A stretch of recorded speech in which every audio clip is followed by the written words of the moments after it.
Meanwhile, the so-called fighting oligarchy tour continues for Congress members Senator Bernie Sanders and Representative Alexandria Ocasio-Cortez. The tour just wrapped up stops in California, and now they're headed to Montana. Let's get to CBS News correspondent Nidia Cavazos. Nidia, we talked to you just yesterday in Bakersfield. Could you talk more about the mission of the tour and just how it has been received so far?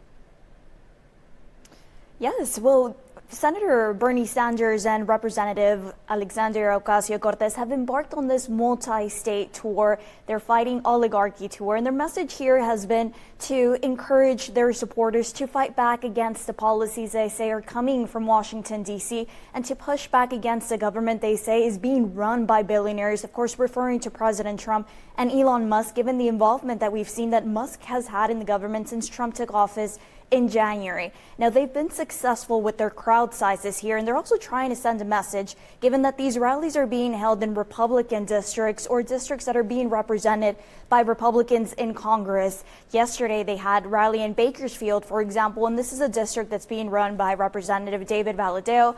They did have a venue that was at capacity. Then they went on to Folsom, California, and this is a small city in California with roughly 85,000 population, and there were over 30,000 people who showed up. And so their message here to their supporters and the people who are attending their rallies is that they're not alone in fighting back and in feeling enraged by what's coming from Washington, D.C.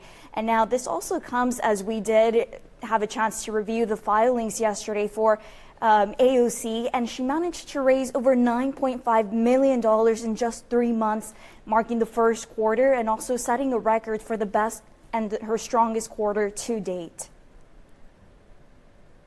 And Nidia, I understand you also have some soundbite from some of those rallies, so let's play that real quick. He said that he was going to do what he's doing, and people voted for that, and I don't agree with it at all. So I think he is doing what he said he was going to set out to do, and I think that it's becoming a reality check for a lot of people to see that this is what his plan was.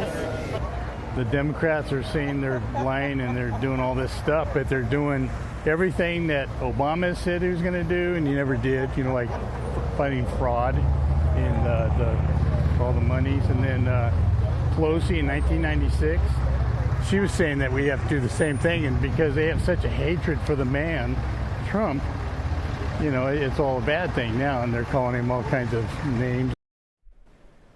We've been attending some of these rallies over the past weeks, and we've gotten to listen to a wide variety of opinions here and from a wide political spectrum. So we've heard from Trump supporters, and we've also heard from Bernie and AOC supporters, and talking to us about why they're showing up. And we've even had some conservative voters who have showed up to these rallies and have said that they're upset at what's happening in Washington, D.C., but some of them say they won't go as far as voting or supporting for AOC, of course, but they're there to express how they feel about what's going on in Washington, D.C.